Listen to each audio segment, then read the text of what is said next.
Personnages. Amédée, forgeron. Henriette, sœur cadette d'Amédée.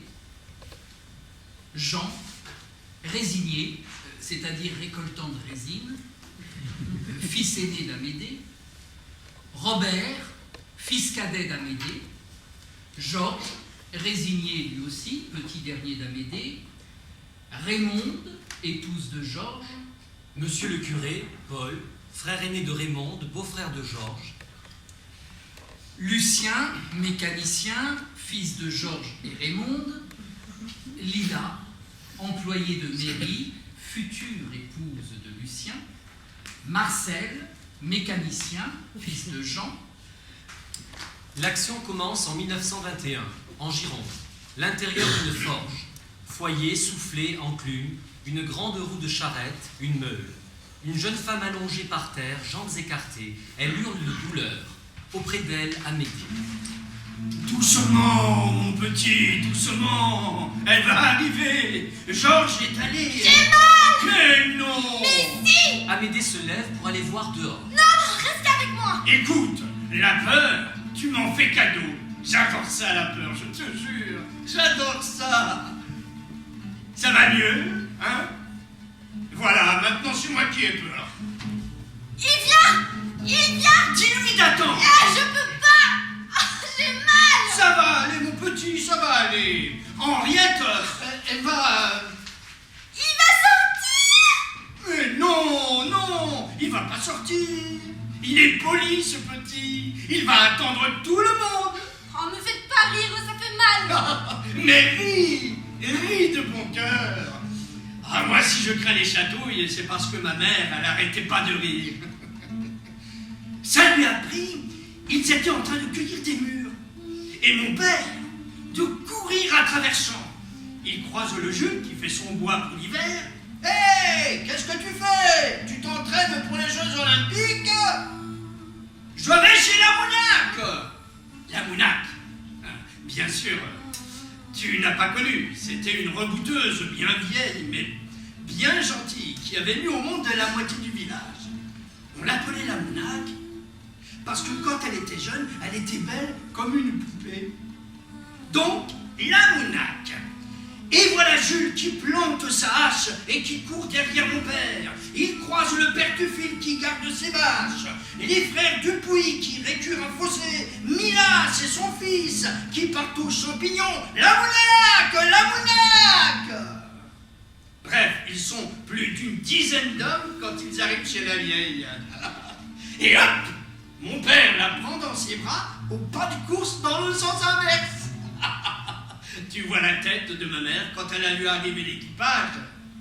Avec la Mounac qui criait, qui riait, mais pas si vite. Vous allez voir mon jupon, petit fripon.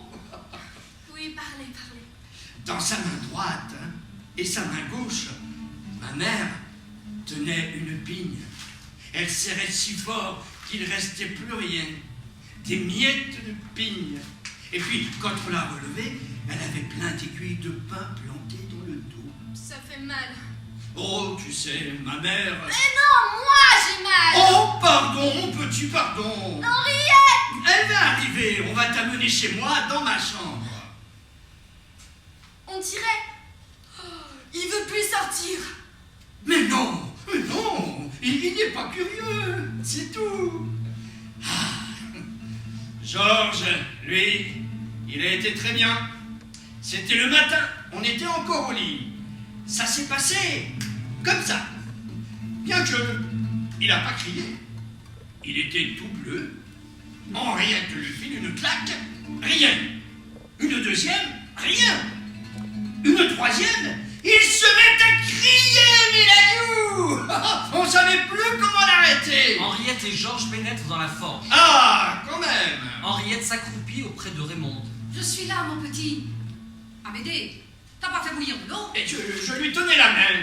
Eh ben vas-y, tu prends un baquet, tu vas au puits, tu reviens ici. Faut tout te dire, Amédée. Et toi, Georges, reste pas là planté comme un pain au soleil. Va chercher des draps à la maison. Georges ne se le fait pas dire deux fois. Et Amédée, déboussolée, s'exécute. Allez, ma petite, la vie, Elle est dans ton ventre. Pousse, mon enfant. Pousse. Crie si tu veux, ça ne me dérange pas. Crie. Et le petit va se dire, c'est maman qui m'appelle. Maman, c'est pas beau ça. Les hommes, ils ont tout pris. Président de la République, roi, empereur. Mais maman, c'est nous. C'est toi. Allez, pousse. Pousse.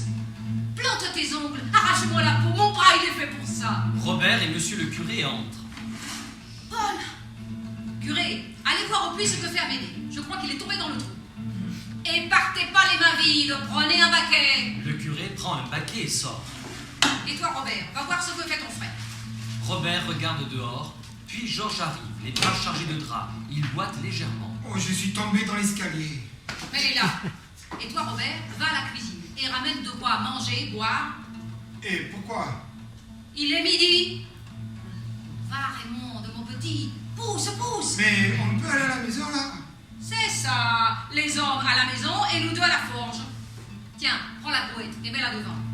Georges renverse la brouette devant les deux femmes. Je veux bien que les hommes soient là, ça fait du bien. Mais il y a des choses, ça regarde que les femmes. Et le papa? Oh, quoi? Mais non! Ah, mais si! Viens voir ton travail. Non, ça se fait pas. Tu veux pas voir ton enfant?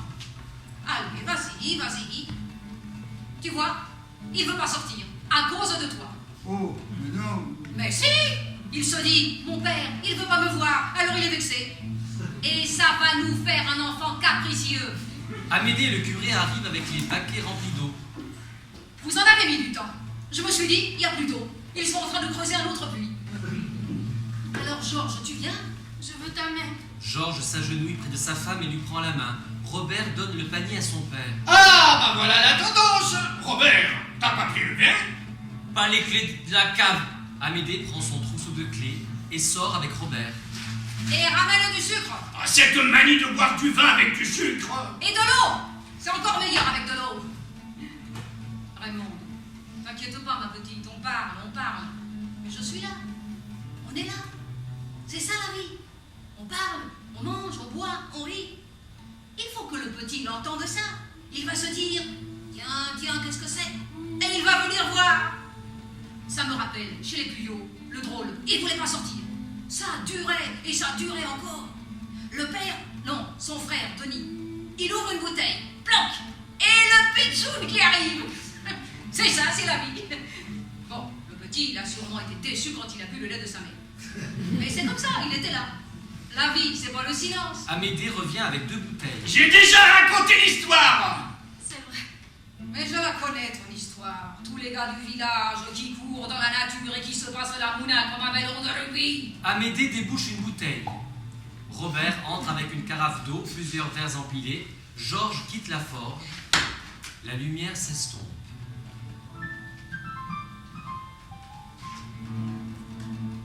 Amédée, Robert et le curé allument des bougies. Ils laissent couler la cire sur des vieux pots de résine retournés. Ensuite, ils plantent les bougies au cul du pot et les disposent à divers endroits de la forge. Henriette se tient toujours à côté de Raymond. Mais qu'est-ce qu'il fait, nom de Dieu? Amédée. Pardon, curé, ça fait combien? 3 quarts d'heure. 3 quarts d'heure? 45 minutes. Oui, je sais. Pourquoi il revient pas?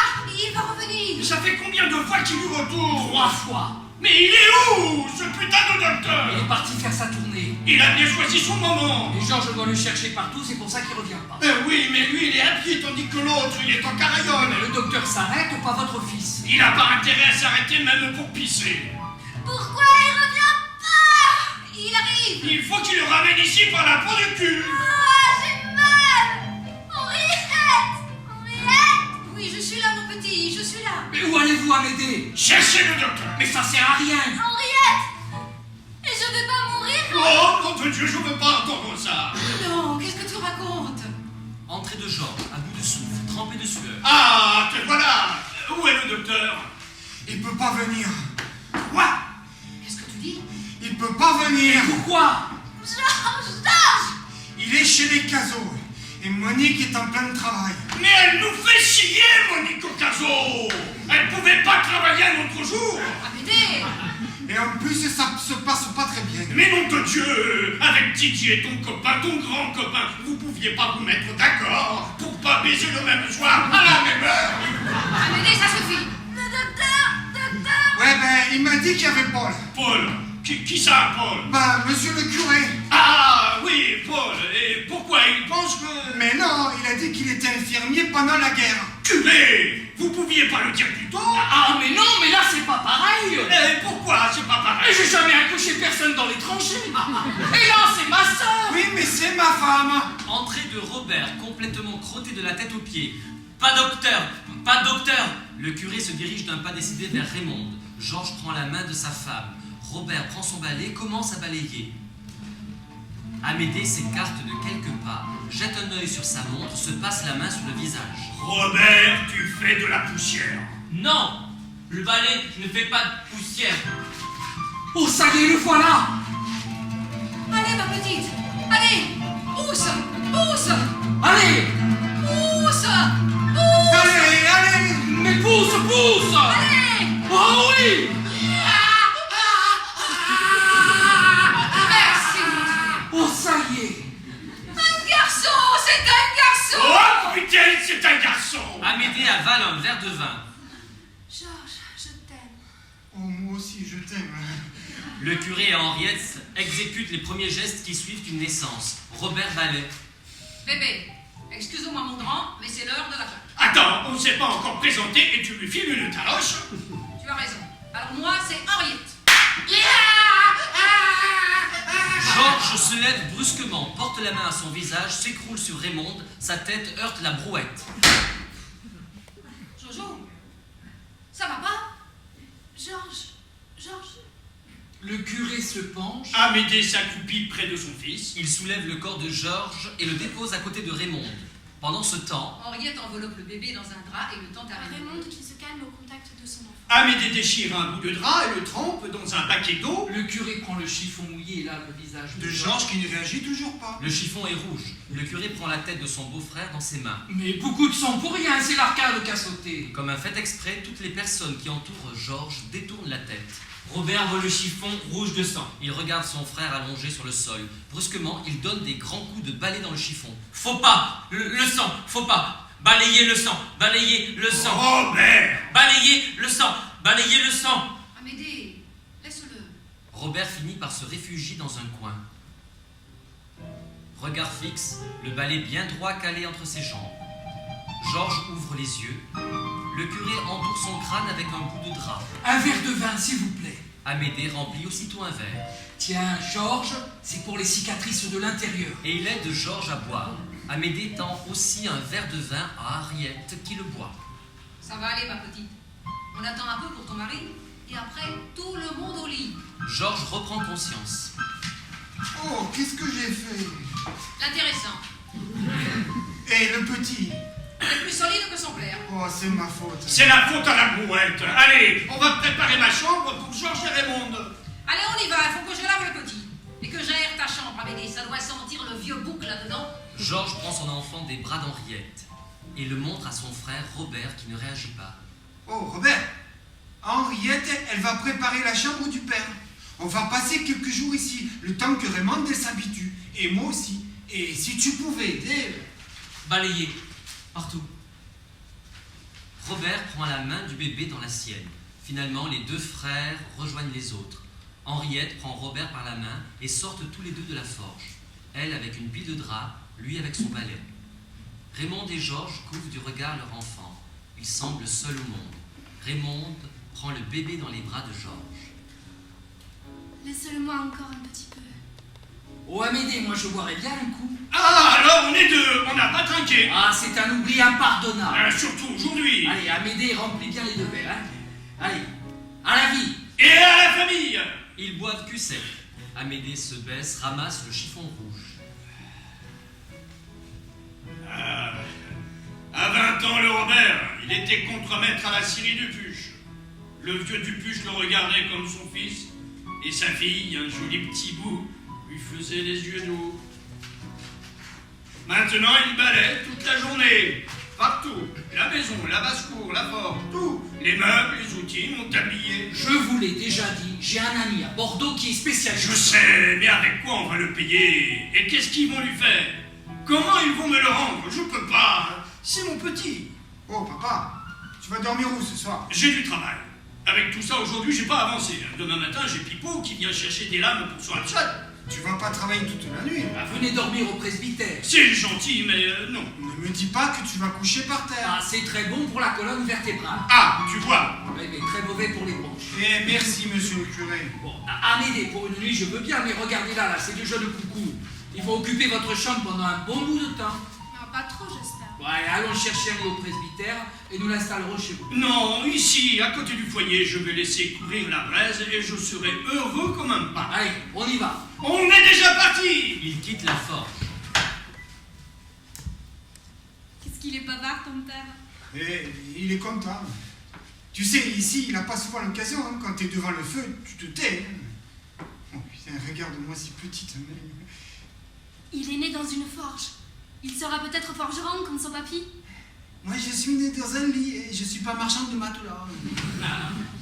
Que t'es bête. Au moins, j'espère qu'il sera droit comme le fer. Le fer, il est pas droit comme ça. Faut lui taper dessus. Allons, petit. De 1000 pains par jour, je vais passer à 1500. Je connais des parcelles vers la dune qui donnent à l'année 2 litres de résine par pain. Ici, quand t'as 1,5 litre, t'es le roi. Entre les deux sèves, je m'occuperai de l'entretien. Je ferai aussi le bûcheron. Un pain, il lui faut de la place, il n'aime pas la compagnie. Autrement, il s'étouffe les uns les autres. Et ça donne rien, de la mauvaise résine. Un résinier, il connaît ses pains comme un berger ses moutons. Des pains, jeunes, beaux comme des poteaux de rugby. Parce qu'après 30 ans, ton pain, il est grillé. Hein. Bon pour la scierie du bûche. On aura aussi quelques bêtes. Et le petit, il s'amusera à garder les vaches et à donner du grain au poulet et à couper de l'herbe à la baie. Raymond pose sa main sur la bouche de Georges. Le bébé dort. Quelle heure il est? Georges glisse sa main dans sa poche, sort sa montre. Oh, comme elle est cassée. C'est tout à l'heure quand je suis tombé, c'est pas mon jour. Hein. C'est le sien, à Lucien. Ah ouais. C'est toujours au Lucien. Oui, Lucien. Amédée, ton père, Joseph, mon père, et Paul, mon frère, le parrain. Le baptême. Et Henriette, la marraine. Ah, demain, j'irai faire réparer ma montre. Tu vas me dire, dans la forêt, tu sais toujours à peu près quelle heure il est, mais moi, j'aime bien savoir précisément l'heure qu'il est. Elle s'est arrêtée à 9h33. On dirait un train qui part. Henriette entre dans la forge. Et Henriette, tu veux être la marraine du drôle? Oui. Oui, je veux bien. Ça nous fait plaisir. Et c'est qui le parrain? Mon frère, Paul. Très bien. Marraine, c'est gentil. Oh, tu vas pas pleurer. Ah non! Amédée et monsieur le curé pénètrent dans la forge. Ils portent un matelas. Henriette en profite pour aller faire une bise à Raymond. On va se contenter du matelas parce que le lit, c'est pas possible. Ils ont dû construire le presbytère autour. Mais ça ira, je suis pas en sucre. Il pose le matelas. Georges se penche vers sa femme pour la prendre dans ses bras. Attends, je veux dire 2 mots à Paul. Raymond, 2 mots. tu permets? Je prends le petit. Henriette prend le petit Lucien des bras de sa mère et se dirige vers la sortie. Henriette, et où tu vas le mettre? Dans le grand tiroir du buffet avec une couverture. Vous n'avez pas de berceau? Ah mais vous inquiétez pas, le tiroir, on le sort du buffet. Ah, vous avez raison, hein, c'est plus sûr. Eh oui, un tiroir, c'est fait pour être fermé, même avec un bébé dedans, c'est plus fort que soi. Allez, viens, Lucien. Le grand-père, il dit que des bêtises. Paul, le curé, s'approche de Raymond. Bon, alors, qu'est-ce que tu veux me dire? Tu veux être le parrain de Lucien? Oh oui, avec joie. Je crois qu'il veut pas le baptême. Pourquoi tu dis ça? Vous êtes bien mariés à l'église. Mais il n'en parle jamais. Un baptême, ça se prépare. Après la naissance. De l'autre côté de la forge, Amédée et Georges boivent un verre de vin. Georges s'assoit sur l'établi. Amédée coupe un bout de saucisson. Elle aurait été contente. Tu m'en parles jamais. Elle est plus là. Jean avait 5 ans, Robert 4, t'avais 6 mois. Ta mère, c'est Henriette. Elle est là, tu peux lui parler, la toucher. C'est pas un souvenir. Pour le baptême, on fait comment? On va à l'église et après on mange. Le baptême, je le fais avec ou sans lui. Et si tu veux pas, j'irai toute seule à la rivière avec le dos. Mais tu sais pas nager. Bon, allez, ça suffit. Tu fais ce que dit ton mari, et comme il fait ce que tu veux. Tu sais, on n'est pas bien riche. Les jolies toilettes, les sorties, c'est pas pour nos femmes. On fait que travailler pour 3 francs 6 sous, les soucis en plus. Alors quand on peut leur faire plaisir avec des petits riens. Mais oh, un baptême, c'est pas rien. Dans la vie, il n'y a qu'un parti. Le parti de ta femme et de tes enfants. Et puis le parti, ça veut bien dire ce que ça veut dire. Hein. Quand tu en as besoin, il est parti. Et puis de quoi je me mêle? Tu passes ta vie dans la forêt et tu trouves le moyen de faire de la politique? Mais qu'est-ce que tu fais quand t'as un arbre qui pense pas comme toi? Je voulais te demander pour le terrain. J'attendais que tu t'en parles. Je croyais que tu avais oublié. Non, c'est pas ça, mais ça fait pas un an qu'on est mariés, j'ai pas vu le temps passer. À qui le dis-tu? Écoute, il y a 3 terrains. Un pour Jean, un pour Robert, un pour toi. Choisis. J'aurais jamais cru être le premier. Je prends celui de Ganadur. Je t'aiderai pour la maison. Oh, c'est pas la peine. Pour le berceau, j'ai récupéré des planches à la Syrie. Ouais, j'ai vu. Elles sont belles. Mais dis-moi, ça fait un petit bout de temps qu'elles sont là. 9 mois. Allez, au lit. Le curé sort. Georges embrasse son père et sort avec Raymond dans ses bras. Amédée se retrouve seule dans la forge. Bon, avec ça, j'ai pas avancé. Il prend un marteau et commence à activer le foyer. Il dispose d'une pièce d'acier au bout d'une longue pince. Tout à son travail, il ne remarque pas l'entrée d'un homme, environ 25 ans. Il faut toujours surveiller la température, la couleur, pour pas brûler l'acier. Parce que si on le chauffe beaucoup trop, il ne vaut plus rien. Bien chauffer et ensuite travailler la forme. Amédée pose la longue pince sur le rebord du foyer. Il se retourne lentement vers l'homme, Jean, son fils aîné. Et après? Après, il faut bien le polir de partout, mais pas trop. Hein. On le laisse toujours un peu épais, de manière que quand on le trempe, il n'ait pas une tendance à casser, tu vois. Pour la trempe, il vaut mieux éviter l'eau. Ou alors de l'eau de source, mais bon, tu vois le cirque. Le mieux, c'est l'huile de lin. Ou alors du vin blanc, comme d'Esquerou. Oh, lui, il trempe plutôt le gosier. Après la trempe, tu nettoies l'acier. S'il est trop épais, eh bien, tu passes un bout de fer chaud jusqu'à ce qu'il devienne bleu. Et en fer, tu vernis à la peinture noire. Quand tu chauffes, il faut que la couleur soit égale sur toute la superficie. Ouais. Qu'est-ce que tu fais? Des lames pour le hapshot de Pipo. Ben justement, je l'ai vu. Il peut pas passer demain. Je vais pouvoir me coucher plus tôt. Bon, je te laisse. Reste C'est quoi? un garçon. Combien? Oh, on l'a pas pesé. Demain, on ira chez Pulon le boucher. Ça nous changera de ses rôtis. Jean examine un shot posé sur l'établi. Pipo, il se sert d'un shot charentais. On va voir que c'est pas plus bête, hein. L'écart est plus profond sur le père. La résine ne déborde pas. Je t'en voulais de pas être parti, de pas te battre pour ton pays.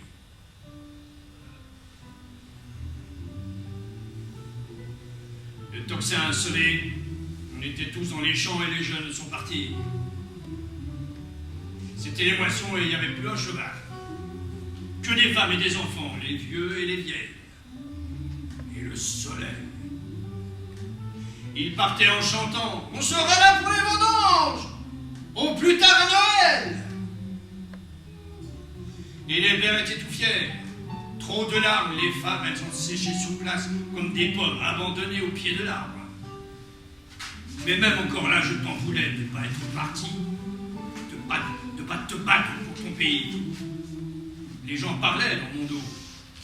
Tu es parti, oui, mais dans la forêt, faire le résigné. Tout le monde savait où tu étais, mais personne n'est venu te chercher. Et puis, ce fut le tour de Robert à partir.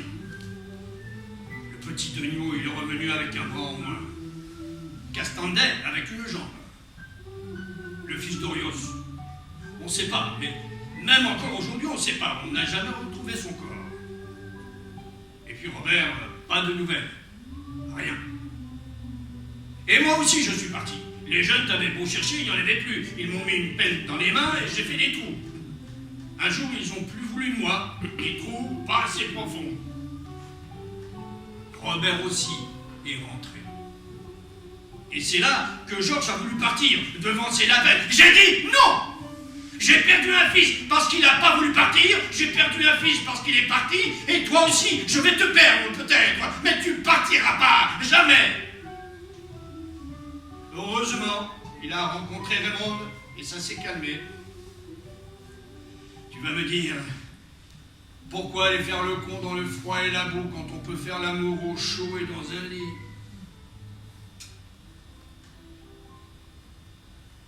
Et puis la guerre, caput. Mais ici, dans chaque maison, elle continue, belote, rebelote et der. J'aurais dû faire le premier pas, et puis un autre, ainsi de suite, vers toi. Et maintenant, c'est toi qui viens. Je vais céder à Georges une parcelle qui rend bien. À peu près 2 litres par paire. Je me suis mis d'accord avec le propriétaire, la bouche. Il a pris Ganadur. Je l'aiderai au moins pour la charpente. Il veut pas. Testard. Bourrique et compagnie. Tu veux boire un coup? Non, j'y vais. Je suis pas tout près, moi. Et Denise? Elle est enceinte. Et tu me dis ça comme ça? Je vais pas le chanter. Mais t'es vraiment le roi des couillons! Le prince. Le roi il est pas mort. Alors comme ça, t'arrêtes de courir à droite et à gauche? On peut dire ça. Mais les femmes, c'est bien une femme. C'est mieux. Mais t'as connu qu'une femme, toi. Ta mère était toutes les femmes. Avisha. Jean sort. Amédée va vers la porte et regarde partir son fils. Il va faire beau. On voit les étoiles. Amédée commence à se déshabiller. Il pose ses vêtements sur l'établi. La lumière baisse en intensité jusqu'au noir. 5 ans plus tard, 1926. Raymond vient de mourir laissant Lucien orphelin de mère et Georges veuf inconsolé. La lumière apparaît lentement.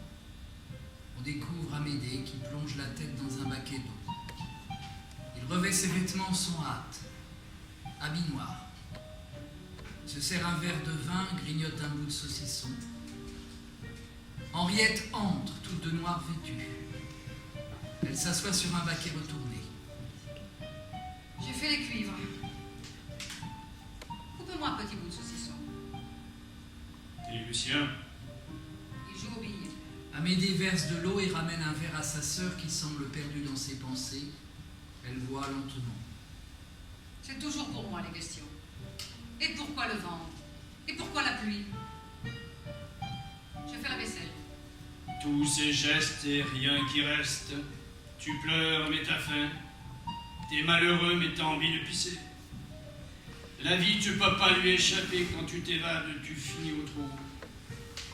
Heureusement que t'es là, petite sœur. Henriette tend le verre vide à son frère qui va le poser. Elle sourit tristement. On a toujours besoin d'un plus petit que soi. Jean, habillé de noir, lui aussi entre dans la forge.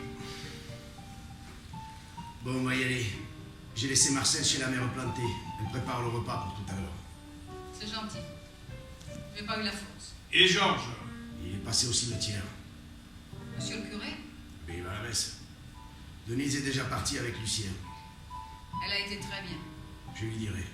Non, je lui dirai. Elle a été très bien. Robert veut porter le cercueil. Il te l'a dit. Bien, Georges et toi devant, Robert et moi derrière. Faut pas les laisser seuls ce soir. On verra ça après manger. Georges, il venait de vernir les volets. Il n'y avait plus qu'à les poser, pendant la crémaillère et faire chauffer la soupe.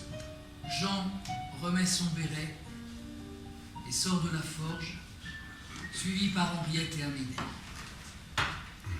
7 ans plus tard, 1933. Jean, veste sur la tête, les bras chargés de bouteilles, et Robert, veste sur la tête, des piles de verre dans chaque main, le balai coincé sous le bras, entrent dans la forge. Ils sont trempés jusqu'à l'os, ce qui ne les empêche pas de rire très fort. Oh, Dios, Il pleut. Eh oui, c'est la fête à la grenouille. Ils posent les verres et les bouteilles sur l'établi. Jean prend la veste de Robert et se dirige vers le foyer de la forge, réveiller la braise. Robert, excité, montre son balai. Tout mouillé. Oh, mais qui est con ce Robert. Et qu'est-ce qu'ils foutent les autres? Je sais pas, ils sont à la maison, ils font des signes. Montre-leur les bouteilles, ça va les faire venir. Ouais. Bouteille, bouteille. Ils arrivent. Georges, veste sur la tête, entre dans la forge en courant, suivi sous un parapluie de Amédée et monsieur le curé. Amédée pose le parapluie ouvert près du foyer. Georges étend sa veste à côté. Putain, c'est tombé d'un coup, hein. Voilà une communion bien arrosée. Ah ouais, communion pluvieuse, communion. Bon, tu parles d'un poète. Ben vas-y, à toi. Et les communions pluvieuses, communion. Pluvieuse. Eh ben, alors un petit armagnac. Allez, Georges, serre à boire. Oh, pas trop, hein. Dans une heure, c'est l'apéro. Et on sort de table. Ben, s'il n'avait pas plu, on y sera encore, hein. Et qu'est-ce qu'on mange ce soir? Tu as encore faim? Elle va voir à la cuisine. Eh, c'est ça, y a pas marqué un messie, hein. Si j'y vais, j'ai le droit. Bah quoi? Mais vous savez, monsieur le curé, les machines dans lesquelles on mange et les trucs dans lesquels on boit, on appelle ça des assiettes et des verres. Mais à la cuisine, on appelle ça la vaisselle. En parlant des femmes, c'est pas bientôt l'heure des vêpres. Ah si, je vais pas tarder. Quelle heure est-il? Machinalement, Georges sort une montre de sa poche. Il semble ailleurs. 9h33. À la communion de Lucien. Ils trinquent et boivent en silence. Robert pose son verre sur l'établi, il se dirige vers la porte. Où tu vas? Je vais chercher la planche et les tréteaux. Laisse, il pleut. Pas grave. Oh, ça va mieux hein, côté parole. C'est la fille du Puche. Elle vient de temps en temps, avec des livres. Vous venez avec moi à l'église? Oh, on va pas te laisser seul avec toutes ces femmes, hein. Robert entre dans la forge, un tréteau sous chaque bras. Fini la pluie. Fini. Mais qui est con ce Robert? Ben, c'est bon, ça s'est calmé. Là. Allez, Robert, on y va. Je ramène la planche et après je cours. Bien, mais t'oublies pas ta veste. Non. Attends. Robert, qui courait vers la porte, se retourne vers son père. Amédée semble hésiter. Finalement, il donne le trousseau de clés à son fils. Tu fermeras la maison et la forge. Oui, papa. Robert sort de la forge au triple galop. Les hommes se regardent, surpris. Amédée, troublé, tâte sa veste et trouve son béret dans la poche de son pantalon. Ils sortent tous.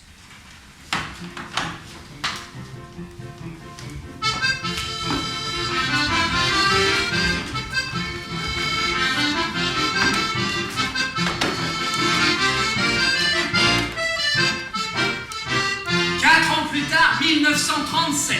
Irruption d'un jeune homme en vélo. Il freine brusquement, dérapage à peu près contrôlé. C'est Marcel.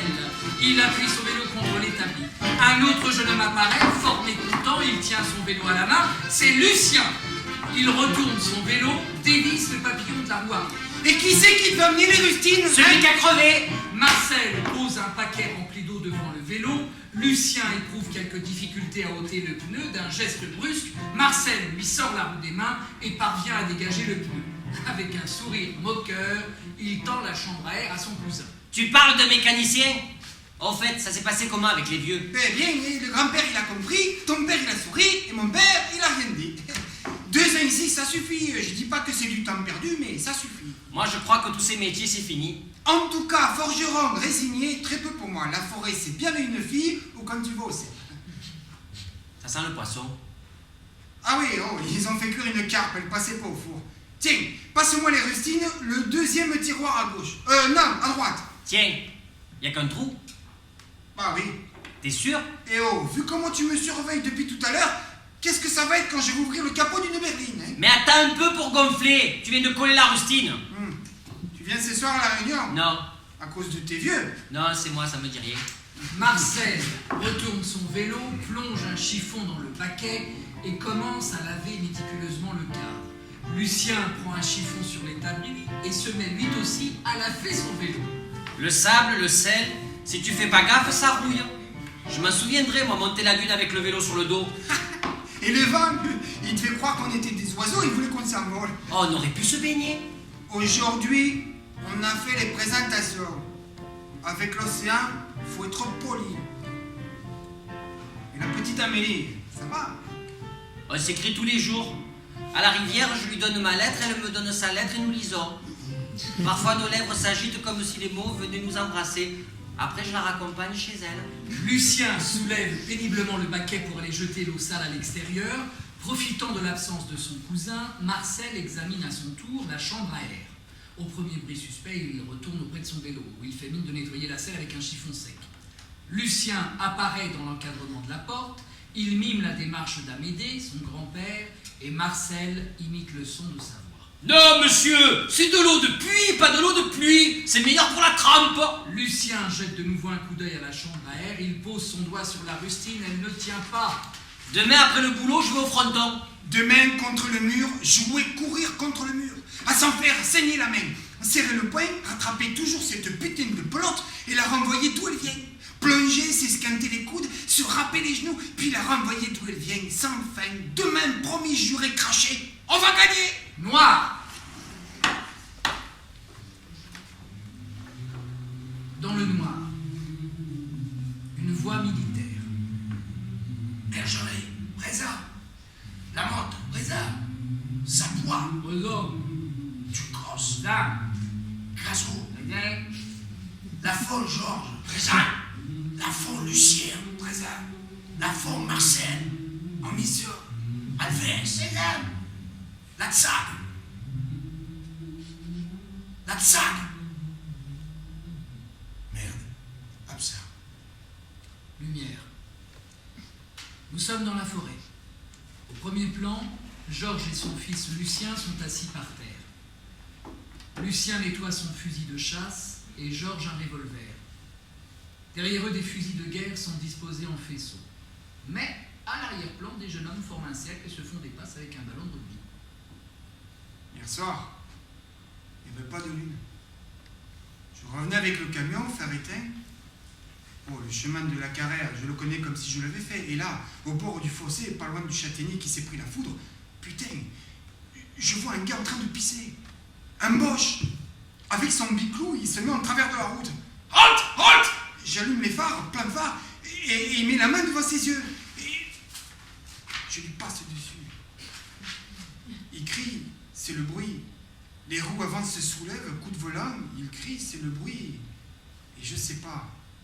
Les roues arrière et puis plus rien. J'éteins les phares, je roule, freine, j'écoute. Rien. Alors je fais demi-tour. Il avait sa braguette ouverte. T'aurais pas dû y retourner. Ou alors tu prends tout. Le fusil, les cartouches, l'uniforme, les bottes, cigarettes, le briquet, papier, tout. Tout ce qui peut servir. Je l'ai caché sous des fougères et j'ai jeté son vélo dans la rivière. Un gars en vélo qui veut arrêter un camion. Et quand on me fait sauter des poteaux, une voie, un entrepôt, de la fumée, des flammes, on est déjà loin. Quand ça tire de tous les côtés, rafale, des hommes qui tombent, je sais pas si c'est moi. Là, dans la lumière des phares, je l'ai vu. La vie, la mort, l'instituteur, le curé, ils vont t'en parler pendant des heures. Moi, je vais te dire, la vie, la mort, c'est une question de centimètres, de millimètres. T'as déjà vu des plombs dans la main? C'est tout petit, ridicule. Et pourtant, un sanglier, c'est la vie. Il s'écroule, c'est la mort. Et après, il n'y a plus rien. Le sanglier finit dans une assiette et nous dans une boîte. À la consigne d'une gare désaffectée. Une boîte à la consigne. Et fais-moi confiance, personne ne viendra nous chercher. Silence. Ils nettoient leurs armes. Arrivé de Paul, le curé. Les jeunes résistants cessent de jouer. Intrigué, Lucien se retourne. Le curé embrasse Lucien, serre la main de Georges. Derrière, les jeunes reprennent leur jeu. Toujours en train de travailler? Qu'est-ce que tu fais là? Ah, les voies du Seigneur sont impénétrables. C'est pour les mitraillettes? Putain de roast beef, il nous envoie des stents en pièces détachées avec le mode d'emploi en anglais. Ah, j'ai eu du mal avec le cran de sécurité, mais c'est normal, il n'y en a pas. Et les nouvelles? Ça va. Enfin, ça va, façon de parler. À la forge, il n'y a pas de travail, mais c'est partout pareil. Les distilleries, les scieries, les poteries, la plupart des résignés sont dans la nature. Côté famille, Jean, il ferait mieux de s'occuper de sa femme. Robert veut tuer tous les Allemands à coups de balai. La fille du Puche, depuis la mort de son père, elle passe de temps en temps, assez souvent. Tout le temps. Ben oui. Et Henriette? Ah, toujours pareil, le soleil de la famille. Denise, elle a de la pluie dans la tête, alors forcément, elle pleure beaucoup. Tiens, dis donc, Georges, ce revolver, je le connais. Mais je vais tâter du jeu avec lui. Lucien se lève brusquement et s'éloigne d'un pas décidé vers le groupe de jeunes résistants. Ah, ce revolver. Quand elle est arrivée au village, elle l'avait toujours sur elle, même à l'église. Ah, ça m'a pris du temps, mais finalement, elle l'a mis dans un tiroir, et quand elle est venue me demander la clé, Eh bien, je savais que c'était pour toi. C'était à son frère, fusillé pas loin de Vendrille. Le chef du peloton d'exécution regarde le ciel, longtemps. Il attend. Un nuage blanc magnifique, arrosard, se déplace tranquille, en joue, dans le ciel bleu. Feu! Le nuage est allé se perdre en mer. À l'écart de ses compagnons, il s'est mis à pleuvoir. Tu sais, Raymond, elle est partie. Et moi, je suis là. L'amour, ça part pas avec la mort. Il est un peu con, l'amour. Il n'y a plus personne à aimer, mais il reste là. Alors il ne sait pas quoi faire de ses jours, de ses nuits, et il finit par aimer des souvenirs. Et puis, un jour, tu croises une jolie petite allumette, un petit bout de flamme, une femme. Le jour devient plus lumineux, la nuit moins noire. Elle est là, à côté de toi, dans le lit. Je sais, pour Lucien, c'est pas facile. Il voit le père. Le père. Mais je suis quoi, moi? Un homme qui a 20 ans de plus que lui. Les morts ont toujours tort. Ils partent de notre vie, parfois de toute notre vie. Ne plus pouvoir dire je t'aime, c'est mourir. Ne plus pouvoir caresser un visage, c'est mourir. Ne plus pouvoir écouter le son de sa voix, c'est mourir. Plus jamais son rire. Jamais plus l'éclat de ses yeux. Mourir. Arrivé de Marseille, il porte un panier rempli de sel qu'il dépose fièrement devant Georges et le curé. Tu sais que c'est interdit. Ça y est, j'arrive, je me fais engueuler. Bonjour, monsieur le curé. Oh, ils sont beaux, des têtes de nègres, t'as eu de la chance. Je connais les coins, c'est pas pareil. C'est toi qui vas aller au coin, les mains sur la tête. Je te l'ai déjà dit. Combien de fois? C'est interdit. Oh, si c'est comme ça, je vais me les manger tout seul, moi. Ben, ça serait bête. Je suis sérieux, tu vas pas dans la forêt tout seul, tu tombes sur une patrouille. Mais ils y connaissent rien, la forêt. Ah bon, y a pas de forêt en Allemagne. Mais oui, mais leur forêt, elle est noire, la nôtre, elle est verte. Ta forêt, elle pourrait être jaune, le chien, il en a rien à foutre. Et la peur, elle a pas de couleur, elle a une odeur. Vous allez vous régaler. Vous en voulez? Oh bah, histoire de faire une petite omelette. Oh là, pas tout ça, hein. Eh, prenez, monsieur le curé, comme ça, si on vous voit sortir de la forêt. Ah bah, dans ce cas, merci, hein. Bon, ce soir, on mangera la même chose que vous. Je te raccompagne. Oh, Marcel, avec tout ça, j'ai oublié, dans la poche, là, une lettre dont tu reconnaîtras sans doute l'écriture sur l'enveloppe. Non, mais me remercie pas, c'est pas moi qui l'ai écrite. Georges et le curé s'éloignent. Marcel s'assoit à côté du panier. Avec son couteau, il déchire l'enveloppe d'un coup sec. Lucien rejoint son cousin, s'assoit à côté de Marcel. Il jette un coup d'œil admiratif vers l'essai. Elle écrit un peu triste. On se voit pas beaucoup. C'est déjà trop. Le problème avec les yeux, c'est qu'en dessous, il y a une larme. Et le village, c'est pas prudent. Je veux pas lui parler, la toucher. Je veux juste la regarder. De loin. Laver le linge ou la voir, c'est tout, la voir. C'est pas beaucoup. Elle sait que je suis pas loin et quand elle parle à n'importe qui de n'importe quoi, elle me parle. Quand elle regarde la forêt, elle sourit. C'est pour moi. Méfie-toi, Marcel, les boches, ils feraient parler les arbres. Et méfie-toi de nous tous. C'est plus fort que moi. C'est comme si mon cœur battait dans sa poitrine. Mais j'irai avec toi. C'est mon histoire, pas la tienne. Arrivée de Lila, jolie jeune femme, un panier d'osier à la main. Qui c'est qui raconte une histoire? Moi, j'en connais plein, mais je m'en rappelle jamais. Alors maintenant, t'écoutes aux portes. Oh, pardon, j'avais pas remarqué.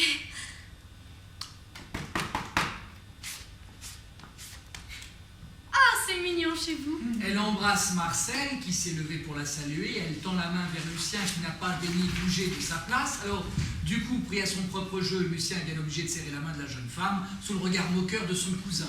Je viens voir le patron, pas les ouvriers. Oh, montre ce panier. Eh, mais ils sont pourris, tes cèpes. Oui, mais dessous, j'ai plein de bonnes choses. C'est risqué. Parce que vous, c'est pas risqué. Eh, c'est pas pareil, toi t'es... Une femme. Oh, j'ai pas dit ça. Ah, tu l'as pensé très fort. Je pense que Lucien a voulu dire que toi tu restes au village tandis que nous on est planqués dans la forêt et que tous les papiers que tu récupères grâce à ton boulot à la mairie, ça nous rend bien service mais c'est très dangereux et sûrement très lourd à porter. C'est vrai. Quand je suis chargée, j'ai du mal à respirer. Depuis que les Boches sont là, on a tous du mal à respirer. Oui, mais moi, c'est depuis que je suis née. Le curé, il m'a dit que tu avais eu une méchante crise il n'y a pas longtemps. Oui, une crise d'asthme. Je souhaite pas ça à mon pire ennemi. Hein. Oh, j'étais comme un poisson hors de l'eau. Je regrette, mais ici, il y en a qu'un de poisson hors de l'eau, et c'est moi. Oh, qu'est-ce que tu racontes? Et quand je te vois, je suis comme un poisson hors de l'eau. Je frétille de la queue. Oh, mais ça va pas. Eh, mais ça va très bien. Je vis en grande terre avec des camarades sympathiques, on a plein d'animations. Je te le promets, j'ai la patate. Oh, mais arrête. Oh, Marcel, où tu vas? Je vous laisse, je vois que vous avez des choses à vous dire. Ah, mais on n'a rien à se dire. Hein. Eh, c'est vrai, on parle pour rien dire, mais ça vaut mieux que pas parler du tout. Qu'est-ce qu'il va faire? Bah, il a reçu une lettre d'Amélie. Ah, il va se mettre dans un coin pour la lire. Non, il va la prendre par cœur. La lumière baisse jusqu'au noir. Au retour de la lumière, nous retrouvons Lila et Lucien en train de s'installer pour un pique-nique. Après avoir posé la nappe sur le sol, ils s'assoient par terre. Lila sort des victuailles de son panier d'osier. J'ai rien amené, moi. Ah, c'est pas grave, t'es là, c'est déjà ça. Lila sort une bouteille de vin de son panier. Lucien dessine les victuailles qui sont enveloppées dans des torchons. Oh, je peux. Vas-y, C'est toi qui l'as fait. c'est moi qui l'ai fait. T'as fait un gâteau. Oui? Et on a mangeré. Ah, bah c'est fait pour. Hein. Maintenant? Non, après. Après quoi? Après tout ça.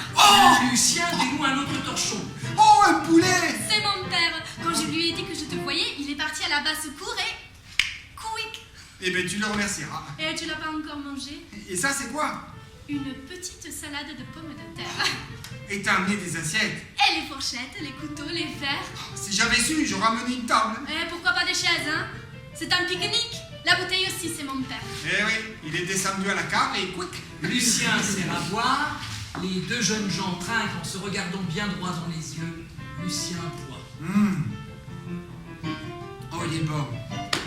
À la communion, je voulais monter vers l'autel avec toi, à côté de toi. Et puis ça s'est pas fait. T'étais juste devant moi.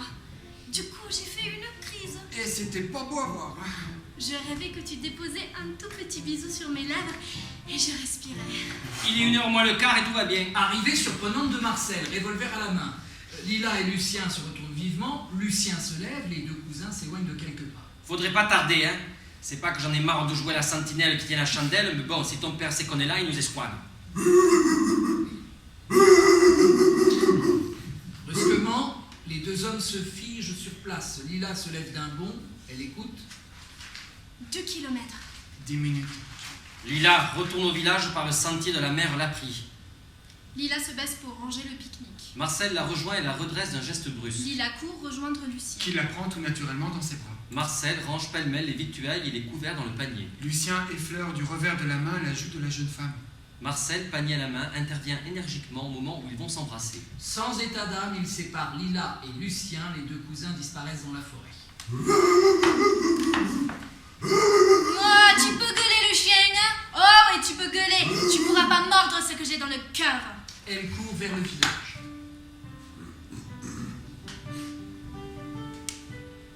Quelques jours plus tard, Marcel, l'air hagard, revolver à la main, surgit dans la clairière. Il est suivi de près par Lucien qui plonge aussitôt dans les jambes de son cousin.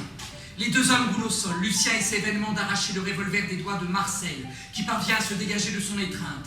Il se relève vivement, même le canon du revolver dans sa bouche. Lucien, debout, sort un revolver de sa poche. Il pointe Marcel. Marcel, surpris, enfonce malgré tout le canon dans sa bouche et fait glisser son doigt vers la gâchette. Tu n'auras pas le temps. Arrête. Si tu tires, je te tue. T'entends? Si tu tires, je te tue. T'auras pas le temps de tirer, je te tuerai avant. C'est moi qui vais te tuer. C'est ça que tu veux? Allez, vas-y. Je te laisserai pas faire. C'est moi qui vais te tuer, c'est pas toi. Et puis je vais pas te louper. Ah non, je vais pas te louper. Je te jure, je vais même pas viser. Là, tu vois, je regarde qu'une chose, ton doigt. T'auras pas fini d'appuyer sur la gâchette que tu seras déjà mort. C'est moi qui vais te tuer.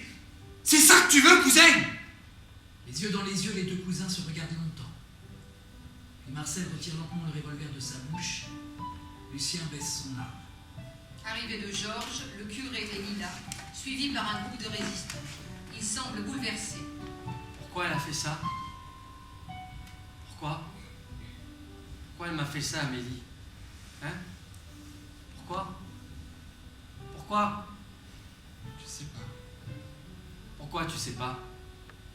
Lila, très émue, se dirige lentement vers les deux hommes. Elle enlace Marcel et Lucien, qui l'accueillent avec soulagement.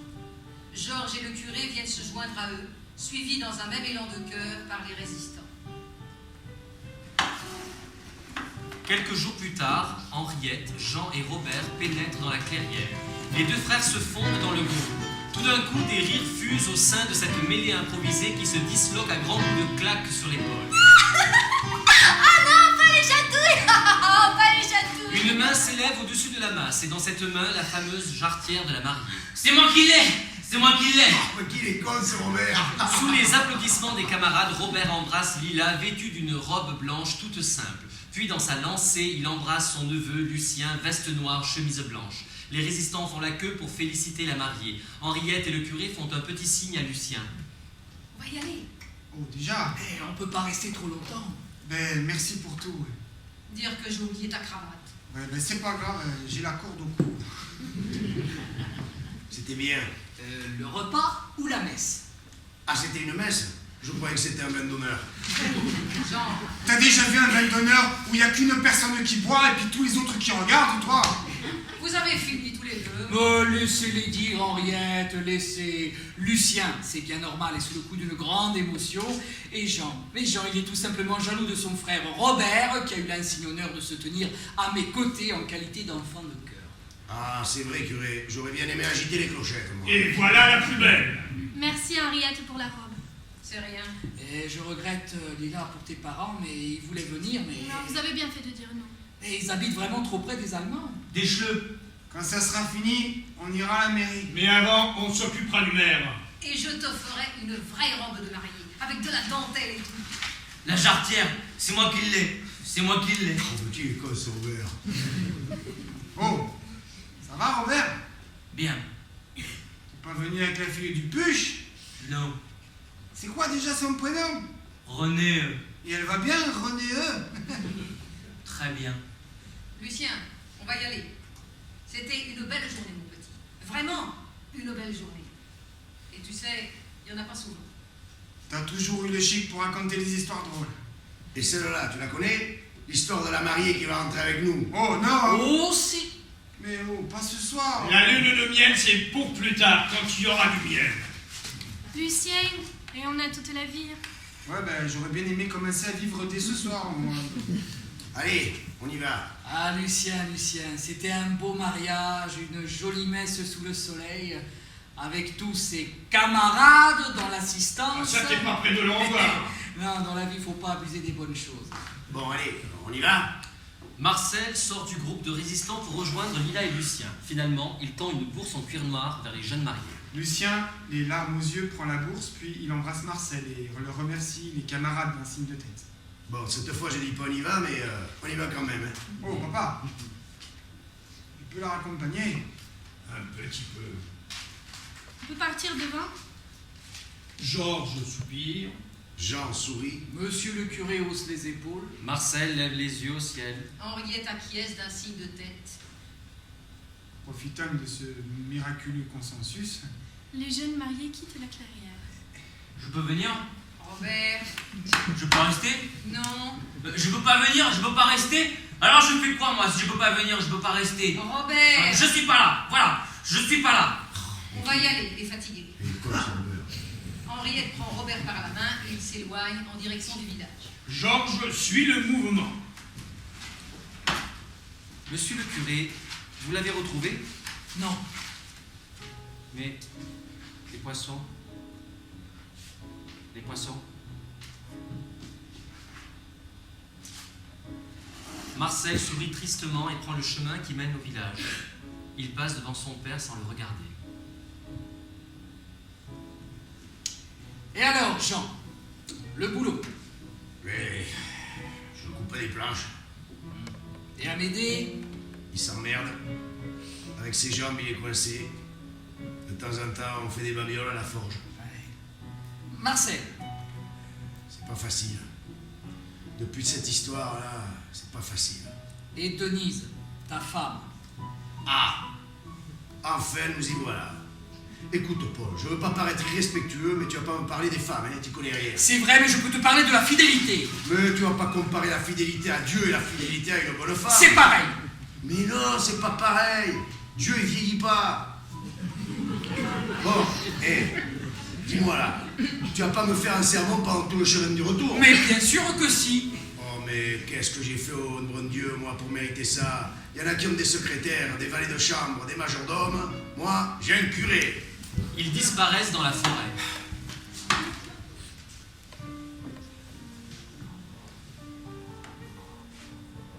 Quelque temps plus tard, Georges est tombé et Amédée en est mort de chagrin. Lucien et Jean, tous les deux avec une pelle sur l'épaule, reviennent dans la clairière où Georges est mort. De loin, on dirait qu'il pleure. De près, on dirait qu'il prie. J'ai menti. J'étais pas là. Il n'était pas en patrouille, il était tout seul. Il faisait une récolte. La veille au soir, il a aiguisé les lames d'Apshot, il a nettoyé les pots de résine avec la curette et il était tout content de reprendre les gestes. Tu comprends, les pains, ils sont pleins de pots de résine et c'est comme une vache qu'on a oublié de traire. Les sabots, du vin dans la gourde et c'est pris une palme. Un petit tour sur terre, un petit trou. Long silence entre les deux hommes. Il est bien ici. Dans la forêt. Et si on le laissait là? Et t'as raison. Qu'est-ce qu'il irait foutre au cimetière? Il n'y a que des morts là-bas. Henriette, elle aurait bien aimé qu'il aille dans le caveau avec papy. Le père, quand il a su pour son fils, un grand coup de faux, fauché, mort avec l'herbe qui retombe sur le côté. Ouais, on lui dira, Henriette, son Amédée et son Georges, ça fait qu'ils se sont retrouvés. Je les entends dans ma tête, ils font la fête. Le ciel. Mais c'est quoi cette histoire? On vit sur terre et on nous promet le ciel. Alors l'oiseau, on n'a qu'à lui promettre la terre. Il va être content l'oiseauté quand il va comprendre qu'il ne peut plus voler. Oh, j'ai qu'à dire que j'ai pas trouvé l'endroit. Qui va te croire?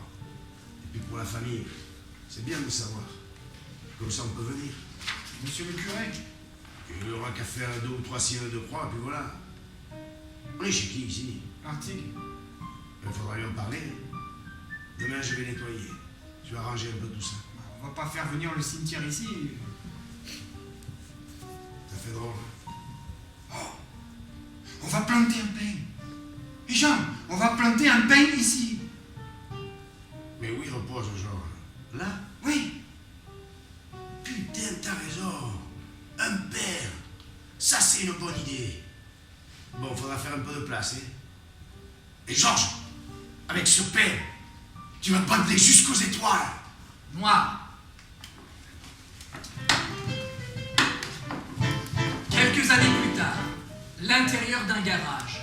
Sur le rebord du foyer de la forge, des bidons d'huile, des jerrycans, des brosses métalliques, devant des pneus empilés de proportions différentes. Au mur, sur des panneaux de bois, suivant un ordre simple, les outils, marteau, tournevis, clés, pinces, tenailles. Suspendus à des clous, des panneaux publicitaires d'huile et d'essence. Au centre du garage, suspendu, un moteur de voiture. Juste en dessous, plusieurs pinceaux trempent dans un baquet. Marcel est en train de scier une pièce métallique. Robert, habillé avec soin, passe un coup de balai. Lucien répond au téléphone. Oh non, monsieur, non, non. Oh non, monsieur, on ne fait pas Volkswagen ici, là. Je suis désolé. Au revoir, monsieur. Alors oui, qu'est-ce qu'on se disait? On parlait de ta femme et du petit. Oui, voilà. Oh mais non, c'est pas ça. Ah oui, elle est pas bien, ta traction. Bah si. Alors pourquoi tu vas en changer? Bah, une 15 chevaux, c'est mieux. Oui, peut-être. Mais avec vous deux, je vois pas l'intérêt. Et puis arrête avec ça. Me dis pas que chez toi, c'est toi qui passes le balai. Non, j'ai un aspirateur. Oui, bon. Bon, vous avez une 11 chevaux. Pour ce que vous en faites, c'est déjà très bien. Alors je vois pas pourquoi vous voulez une 15. Parce que Renée, elle fait quoi? Elle va de temps en temps à Arcachon, de temps en temps à Biscarrosse. De temps en temps à Bordeaux. Ouais, vraiment de temps en temps. Alors je le redis. Je vois pas pourquoi vous voulez changer de voiture. La 15, la dernière des 15. Elle a une malle arrière. Ah ouais? Alors c'est plus facile pour les pique-niques. Ah. Ouais. Si c'est pour les pique-niques, tu comprends comment on veut se balader. Eh ouais, je comprends bien. Le client est roi. Monsieur Vine 15, monsieur aura une 15. Et quand madame et monsieur décideront de partir en vacances pour plusieurs semaines, je me ferai une joie de leur présenter toute la gamme des camions berliers. Tu dis que des bêtises. C'est normal, il est garagiste. Et dis-moi, la 11, vous allez pas la garder? Non. Vu l'état et le kilométrage, elle va bientôt partir. Ah oui, j'allais oublier. René me fait vous dire que le Dodge a un problème. Eh, tu vois ce que c'est que quand t'achètes américain? Ils en voulaient plus de leur camion. Elle est bien faite de sauter sur l'occasion. Mais c'est sûr. Alors c'est quoi ton problème? Il roule plus. Ah, ça, c'est pas normal. Entrée de Jean. Marcel croise son père et sort du garage sans se retourner. Jean, ça va? Tu travailles pas? Les dimanches. Et toi, Lucien? Henriette et Lila, ça va? Tu les as vus à midi. Et depuis midi, ça va?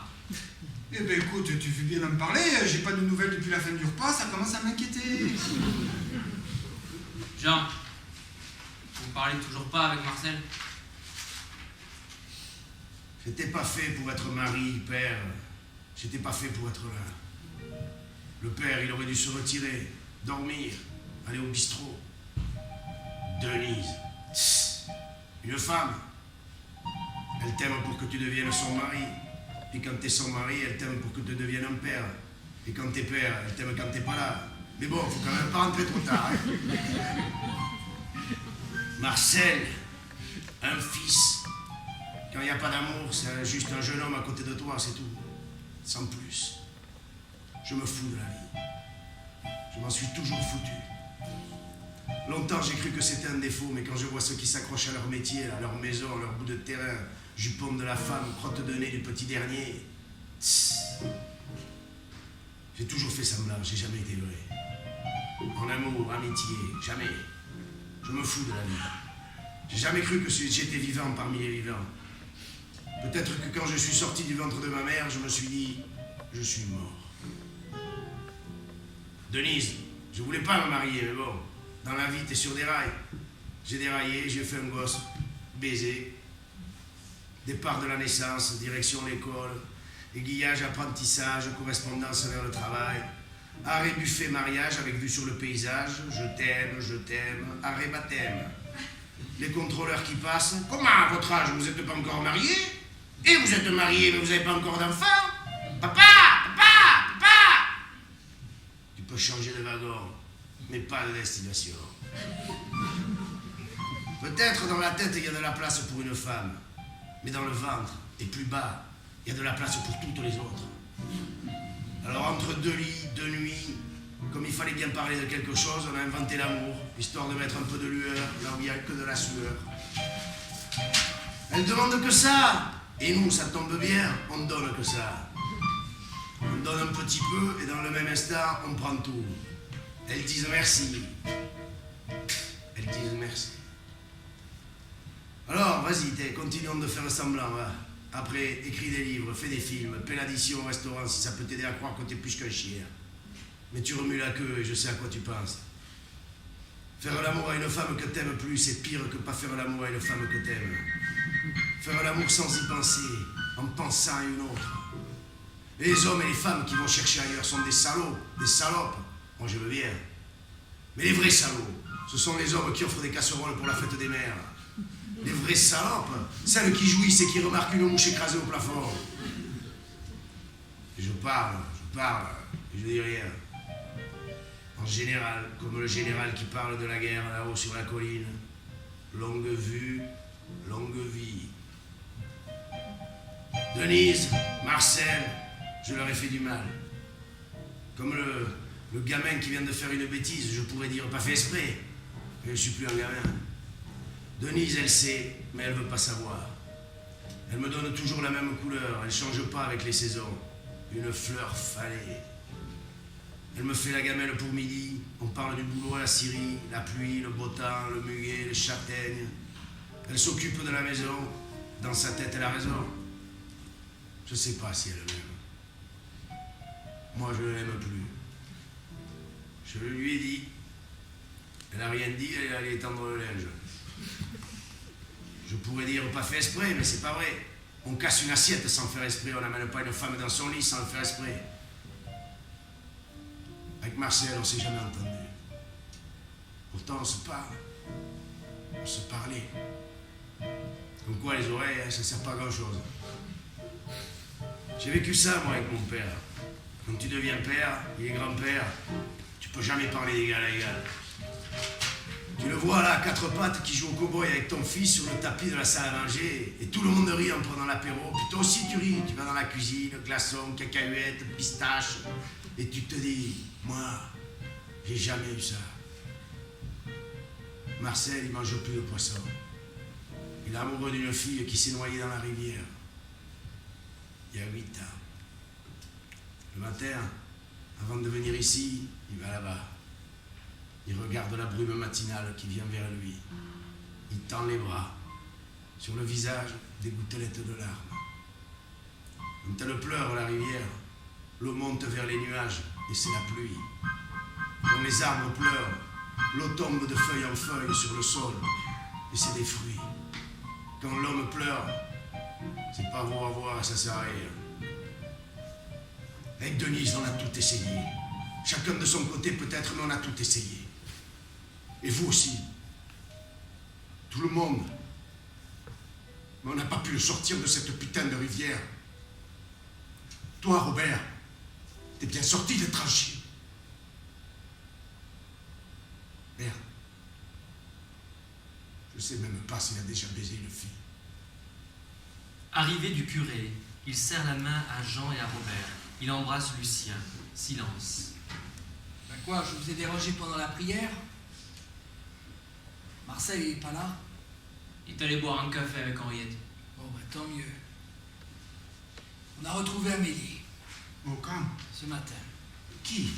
Garde-nous, dans un trou de renard. Putain, après tout ce temps dans la flotte, il ne doit pas rester grand-chose. Et comment tu sais que c'est elle? Sa médaille de baptême. Il est allé voir les gendarmes? Non. On ne peut pas la laisser là où elle est. Mais c'est pas la question. Je sais pas s'il faut le dire à Marcel. Et la famille de la petite, qu'est-ce que l'on fait? Faut pas en parler. À personne. Vaut mieux le souvenir. Là-bas, c'est pas Amélie, là-bas, dans l'eau, dans le trou. Ah, ça va faire plus de mal que de bien. Et on a de la place dans le caveau. On fait comme ça. Cette nuit. Et après, on passe à la Syrie pour faire la caisse. Enfin, pour ce soir, il va falloir que je trouve quelque chose. Moi, je vais dire la vérité. Autrement, René, on voudra pas que je sorte. Moi, je vais rien dire, comme d'habitude. Oh, curé, faut prendre les cuissards. Oui. Et des gants et un sac. Et il faut pas oublier un peu torche. Il n'y a pas de lune cette nuit. C'est pas plus mal. On dirait qu'on va à la pêche. Oh putain, Robert! Ah non, là, cette fois, c'est pas con. Parce qu'on va amener de quoi poser une ligne ou deux. Et 2-3 nasses, on sait jamais. On peut croiser du monde. Monsieur le curé, vous allez dire quelques mots? Ah, au cimetière. Faut penser au caveau, hein. Faut l'ouvrir. Et le refermer. Et cette nuit. Putain de nuit. Pour Marcel, je suis le premier d'accord. Et pour la famille d'Amélie... Et Robert a raison, faut garder le souvenir. Là, au moins, elle est vivante. Si on dit la vérité, même de le souvenir, elle sera morte. C'est vrai. Avec mon père, c'est comme ça. Tiens, je pense à lui, il bouge, et puis ça fait pas un pli, je le vois tout rouge, les bras en croix au pied du pain.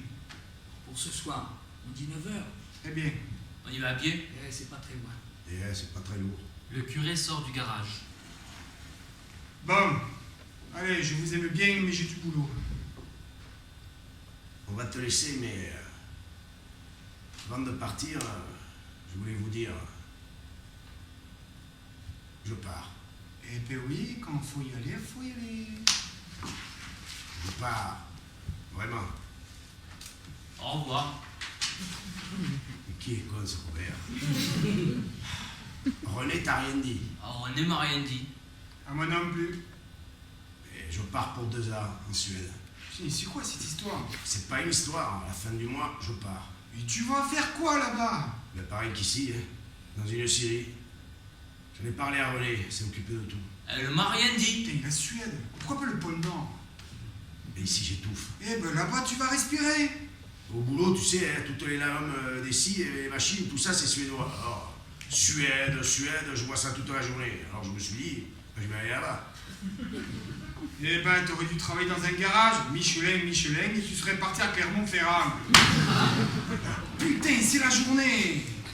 Robert, t'as rien à me dire, t'es sûr, là? À part le camion qui veut pas démarrer. Tu l'as dit à Denise et à Marcel. Encore. Je vais le dire. Mais ouais, je vais pas partir comme un voleur. Bon. Robert, on y va? Allez, comme ça on pourra parler de Suez. Pas Suez, la Suède. Bah oui, donc il y a le canal. Qui est con, ça, Robert. Mais non, là-bas, c'est pas le canal, là-bas, c'est des fjords. Et quoi? Les deux hommes sortent du garage. Tu peux dire ce que tu veux. Tu pars comme un voleur. Tu voles, t'es déjà dans l'avion. Lucien commence à nettoyer le moteur suspendu. Entrée de Lila. Ah, il fait tellement beau, je suis allée faire un petit tour en vélo. Ben, Lucien, t'as l'air contrarié. T'as qu'à me laisser passer le permis, comme ça je ferai des petits tours en voiture. Eh ben, si tu as envie de faire des petits tours, tu vas dans une fête foraine et tu prends des tickets pour le manège. Marcel est pas là? Ah, Henriette. J'ai croisé Jean et Robert devant la scierie, ils m'ont dit qu'ils allaient faire des tuteurs pour le potager. Eh, faut bien s'occuper, hein. Et toi, ce moteur, tu peux pas le laisser à ton apprenti? Eh ben, il est pas là. Ah ben, il est gonflé, hein, on est dimanche et il vient pas travailler.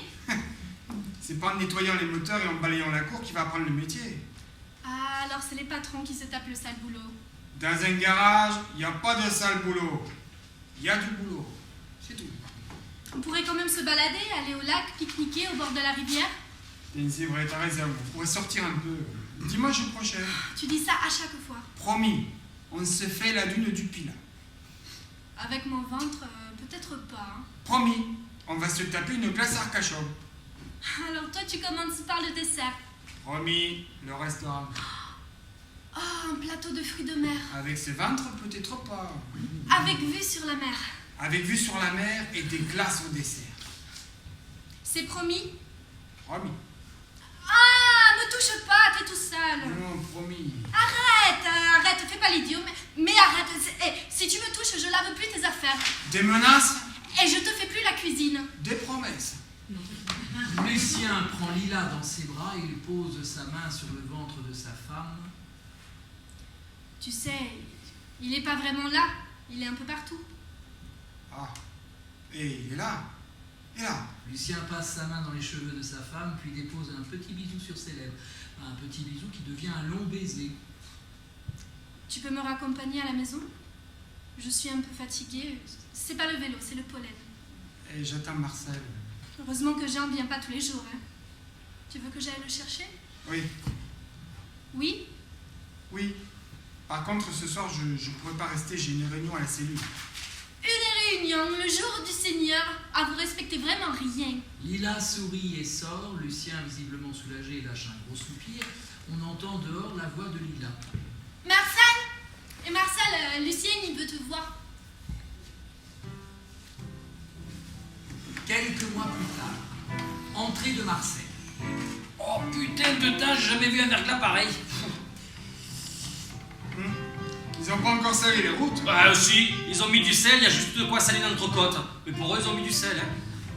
Et c'était quoi? C'était qui? Dans la rue des Écoles, ils étaient 3 dans le fossé. En premier, le père Gazimajou avec sa 4 chevaux. Alors t'as les gendarmes qui se pointent. Non, monsieur Gazimajou, à votre âge, par un temps pareil, faut pas rouler. Et quand on sait pas, faut rester à la maison. Ils démarrent, ils font 10 mètres direction le fossé. Alors le père Gazimajou, il en peut plus de rigoler. Oh, tellement il oublie le verglas. Et mon vieux, il s'est pris un vol. Et ça lui fait mal au cul. Non mais attends, il s'est vraiment fait mal, hein. Ils sont partis l'amener au docteur. Les poulets. Oh, les poulets, oh, ils ont une aile froissée, oh, je te jure. Oh, le père Gazimajou, il avait mal au cul, il arrêtait pas de rire, mais il rigolait. Oh, et les gendarmes qui disaient, bon, ça va. Oh, du coup, il rigolait de plus belle. Et moi, j'avais du mal à me retenir parce que le rire, tu sais, c'est comme la varicelle, c'est contagieux. Alors, j'ouvrais plus la bouche, je faisais, je secouais la tête, coup à droite, coup à gauche. Je te jure, t'aurais vu le plateau. Ouais, et Pierrot qui se cachait derrière la portière de la dépanneuse, tu voyais que les jambes qui arrêtaient pas de trembler, enfin. Et tu l'as mis où? Chez le docteur. Après, il ramène le père Gazimajou chez lui, et il revient avec la 4 chevaux. Elle a un phare à casser. Hé, la gendarmerie nationale. Oh, ils vont passer après leur tournée. Je les ai vus s'arrêter chez Isabelle, boire un petit café avec la goutte. Et toi, t'as fait quoi? Bah, la frégate. Tu crois que ça vaut le coup si on commande des chaînes? Je sais pas. Hein. Le temps de les recevoir, ça sera peut-être fini. Hein. Puis des hivers comme ça, il n'y en a pas tous les ans. Hein. Oh putain, tout à l'heure, je t'ai pas dit qu'ils étaient 3 dans le fossé? Bon, allez, devine. Le camion, le sel, les cantonniers. Oh, c'est pas beau ça? Au lieu de saler les routes et récurer les fossés. Y'a pas de casse? Non, tu sais, ça va vite. Hein. Ça va pas vite un cantonnier. Alors, un camion de cantonnier. T'as la tchatch, hein? C'est le froid.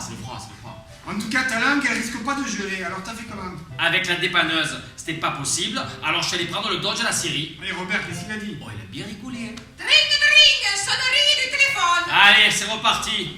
Aujourd'hui, ça va pas arrêter. Allô, garage Lafont. Ah, c'est toi, Lila? Ah oui, je te l'envoie de suite. C'est Lila. Ça va pas, hein? Merde. Lucien sort du garage en courant. Marcel, les mains dans les poches, tourne en rond dans le garage. Son regard s'arrête sur une carte postale posée sur l'établi. Il la retourne, reconnaît l'écriture et sans prendre le temps de la lire, comme si elle lui brûlait les doigts, il la jette devant lui. Robert entre. Oh, il fait meilleur ici.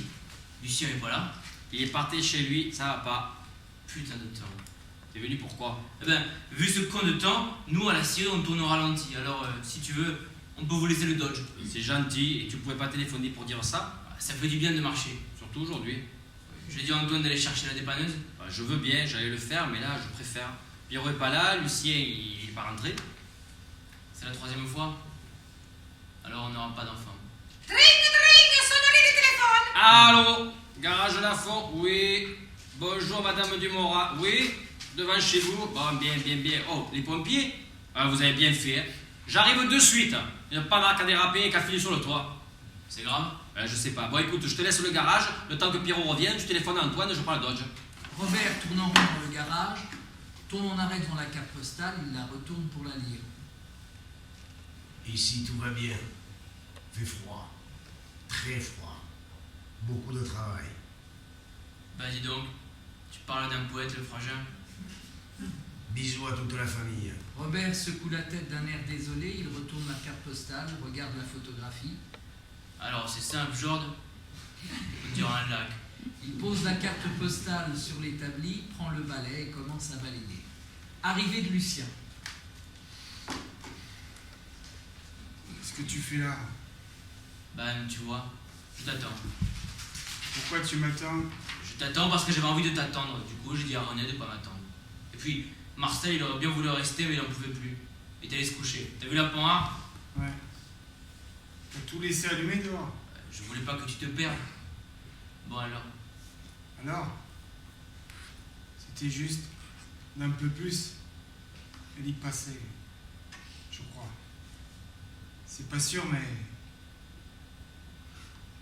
on n'aura pas d'enfant. Robert prend son neveu dans ses bras, l'embrasse. À demain. Robert s'en va. Henriette entre, chaudement vêtue. Ah, t'es là. T'as mangé? Moi non plus.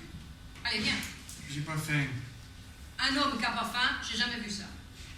Et il est où, Robert? Parti. Tu l'as laissé partir avec un temps pareil, dégourdi comme il est. Allez, va le chercher. Tu crois que René, elle est derrière ses fourneaux à l'attendre? Allez, va le chercher. Moi, j'ai prévu pour 3. C'est pas que j'aime pas le pot-au-feu, mais pas envie d'en manger toute la semaine. Bon, tu vas me dire après, je peux faire du hachis parmentier. Mais c'est pareil, à la fin, t'en peux plus. Et moi, je fais pas la cuisine pour les chiens. Oh, je vais chercher Robert. Voilà. Et où tu vas comme ça? Tu mets pas ta veste? Tu plaisantes? T'as vu le temps qu'il fait? Il fait un froid d'esquimau. Dehors, c'est la banquise. Je vais laisser allumer dehors. Ça aussi, c'est pareil. Depuis le temps que je demande une lampe devant la maison, tu vas voir que c'est la commune qui va m'installer un lampadaire si ça continue. Lucien met sa veste et sort. Mon Dieu, ce garçon, il a des roues à la place des gens. Bon, alors qu'est-ce que je fais? Sans voiture, je peux éteindre. Je vais pas me perdre dans le noir. Et puis si je tombe avec le verglas, je vais glisser jusqu'à la maison. Allez, j'éteins. Ellipse de temps, bruit métallique, voix étouffée. Alors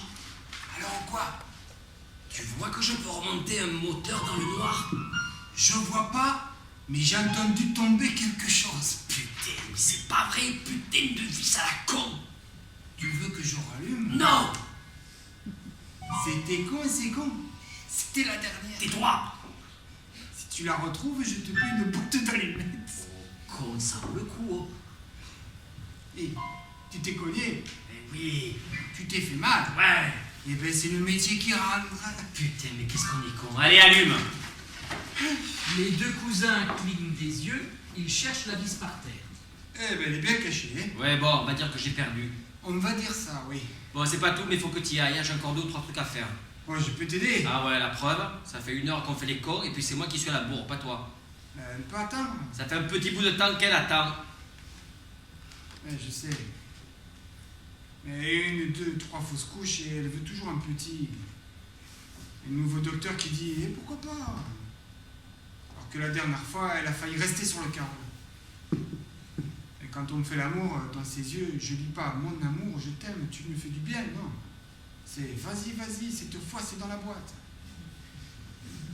Quand elle me dit c'est bon, ça y est, j'attends un bébé, elle ne lit pas l'amour dans mon regard, non, c'est est-ce qu'elle va pouvoir le garder?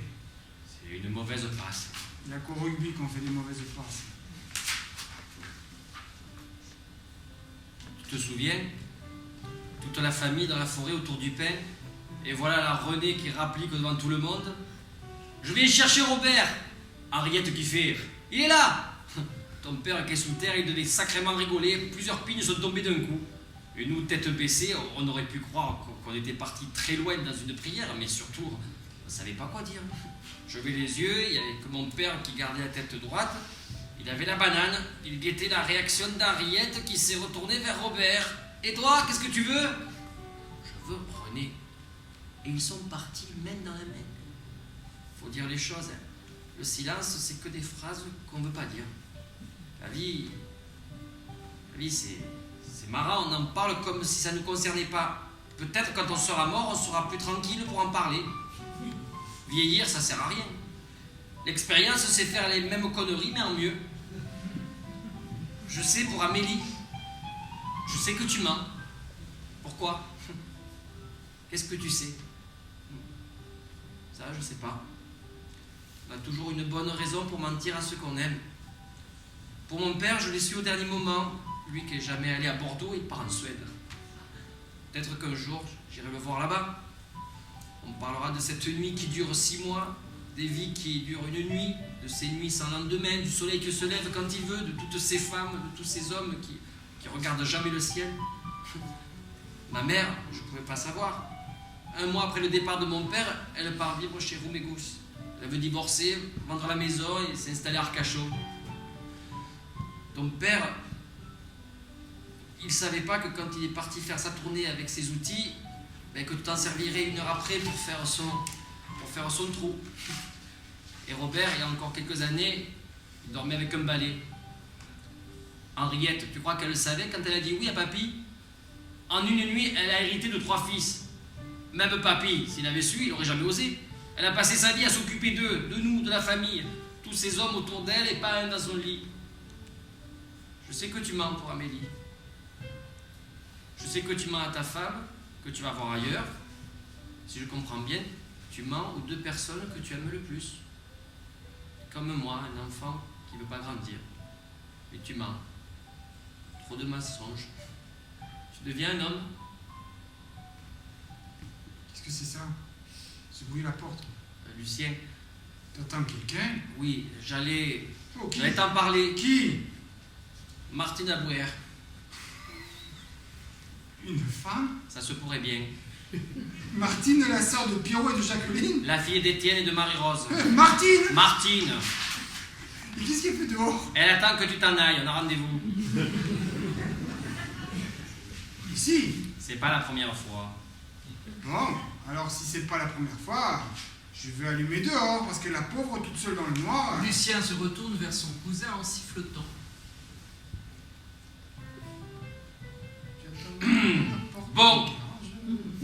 Bon, elle vient souvent chercher son frère au garage. C'est vrai. Eh, c'est une gentille sœur. Il a de la chance, Pierrot. Et puis on s'est rencontrés au bord de la rivière, Eh, par hasard. tu m'estounes. Martine elle se fait les griffes sur la porte, là. Ça serait bien que tu partes. Ah non. Non. C'est toi qui vas partir. Tu prends de l'argent dans la caisse, une bagnole, et tu pars. Vous partez. T'es pas sérieux. Si tu pars pas, je te donne un coup de pied. Écoute, on a passé nos 20 ans à dormir par terre et une mitraillette entre les cuisses. Et après, merci messieurs. On a travaillé comme des cons dans le garage, la nuit, le dimanche, les jours fériés. Pourquoi? Pour 3 francs 6 sous. Les soucis en plus, comme disait le grand-père. Et on répare les belles bagnoles, mais putain, on les conduit pas. Alors justement, une belle américaine dehors, tu sais où sont les clés, foutez le camp. Tu devrais dire ça à Lila. Allez, dégage, c'est moi qui pars avec la petite, là. Mais je peux pas partir comme ça. Mais tu vas chez toi, puis tu te changes. Tiens, prends de l'argent. C'est pour toi. Tout ça? Oh, vous n'avez pas mangé des sandwichs aux rillettes pendant 3 jours, là. 3 jours? Et 4 nuits. Ah, justement, je voulais te demander... C'est comme le vélo, ça s'oublie pas. Ah oui, mais moi j'ai jamais appris à faire du vélo. Alors, tu te démerdes. Merci. Mais démerde-toi bien, hein, elle attend. Faut jamais faire attendre une femme. Jamais. Eh oh, tu lui fais pas le coup de la panne, hein. Je te croirais pas. Ils s'embrassent, Marcel met les billets dans la poche de son pantalon et sort. Lucien s'active autour du moteur suspendu à la poulie, lumière de phare qui pénètre dans le garage, freinage sec, crissement des pneus, arrivée de Lila. Tiens, alors c'est vrai, avec Martine. La sœur de Pierrot et de Jacqueline. Martine Pierrot-Jacqueline. Eh, ça c'est de la nouvelle, hein. Oh, je suis vraiment contente pour lui. Hein. Ouais, moi aussi. En tout cas, Martine, elle ressemble pas à Amélie. Eh ouais, ça c'est sûr, elle est vivante, hein, déjà. Oh. Quoi? Pourquoi tu m'as dit de venir? T'as bien fermé la maison? Oui. Parce qu'on va partir. Qu'est-ce que tu dis? Eh ben, ce soir, on dort à l'hôtel. Mais j'ai pas ma chemise de nuit. Pas grave. Mais tu veux aller où? Mais là où tu veux. Tous les deux. Je t'ai promis plein de choses. J'ai jamais tenu mes promesses. Alors là, je te promets rien, mais on y va. Et si j'ai pas envie? Mais ça serait bien fait pour ma gueule. Tu vois, on a tous des peurs. La mienne, c'est d'être vieux et de plus pouvoir te tenir à ta main. Je sais, comme tout le monde, que ce putain de temps passe malgré tout et j'en profite pas. Je me dis que j'ai encore des milliers de jours devant moi, mais c'est faux, complètement faux. Demain, putain, demain je suis mort. J'ai une femme qui m'attend, qui passe son temps à m'attendre, qui m'aime, qui passe son temps à m'aimer. Et je suis un pauvre con. Si t'as plus envie, c'est normal. Avant l'heure, c'est pas l'heure. Après l'heure, c'est plus l'heure. Oh putain, si j'ai envie. J'ai envie que tu me prennes là maintenant. Pas faire l'amour, non. Que tu me prennes. J'ai envie de tes mains sur mon cul. Et voilà. De ta langue, de tes yeux. J'en ai marre de t'attendre. J'en ai vraiment marre de t'attendre. Je vais te rafraîchir la mémoire. Je vais te donner des bonnes raisons pour revenir plus vite à la maison. Je veux que tu regardes l'heure tous les quarts d'heure. Je veux entendre les pneus crisser dans l'allée. Je veux que tu cours dans l'escalier. Je veux que tu me prennes là où je suis. Dans l'escalier, la cuisine, la chambre, la salle à manger, la salle de bain, dehors, dans la grange, dedans, dans le grenier, la cave et même dans les toilettes. Moi aussi, j'ai été conne d'accepter certaines choses, mais c'est fini. J'ai été conne. T'as été con, c'est sûr, ça peut pas faire un couple intelligent. Hein. Faire l'amour sans avoir d'enfant, c'est déjà très bien. Et après, on verra. On verra bien. On va tout recommencer à zéro. On va tout recommencer à zéro, oui. Lila se jette dans les bras de son mari. Prends-moi.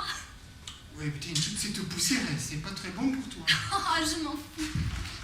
Mon bébé. Mon bébé. Ils s'embrassent. À 10 chasses.